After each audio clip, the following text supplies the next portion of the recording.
దేశానికి గాంధీ కుటుంబానికి అపూర్వమైన సేవలు అందించిన నేత శ్రీ సల్మాన్ ఖుర్షీద్ గారిని నీటిపారుదల ఆహార మరియు పౌర సరఫరాల శాఖ మంత్రి ఉత్తమ్ కుమార్ రెడ్డి ప్రశంసించారు. తన రాజకీయ జీవితమంతా క్రమశిక్షణ నిబద్ధతతో గడిపిన సల్మాన్ ఖుర్షీద్ దేశ రాజకీయాల్లో ప్రత్యేక స్థానం సంపాదించారని ఉత్తమ్ పేర్కొన్నారు.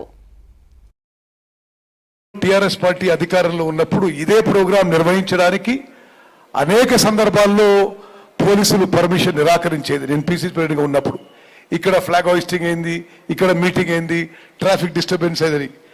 కానీ ఎవరు ఎన్ని అడ్డంకులు కలిగించినా నిరంజన్ గారు వారి కమిటీ పోరాడి ధర్నా చేసి పర్మిషన్ తెచ్చుకొని ఇక్కడ తక్కువ మంది వచ్చినా ఎక్కువ మంది వచ్చినా ఇక్కడ ఫ్లాగ్ హోయిస్టింగ్ చేసుకొని రాజీవ్ గాంధీ గారిని స్మరించుకొని ఈ ప్రోగ్రాం చేస్తున్న వాళ్ళందరికీ కూడా మనస్ఫూర్తిగా నా అభినందన తెలియజేస్తున్నా. మరి ఈరోజు అవార్డు గ్రహీత పెద్దలు సల్మాన్ ఖుర్షీద్ గారి గురించి ఓ రెండు మాటలు నేను మీ ముందు ఉంచుతాను.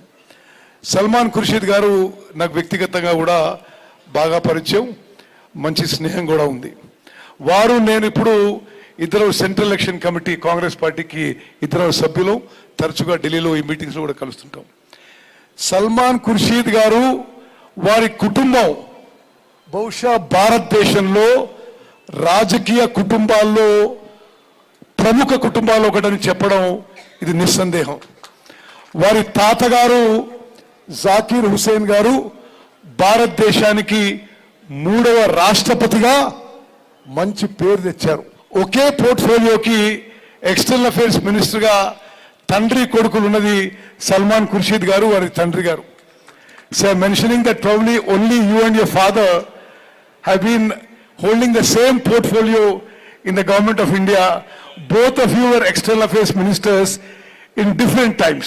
అదే విధంగా వారి తండ్రి గారు కూడా కేంద్ర ప్రభుత్వంలో అనేక కీలక పదవుల్లో ఉన్నారు.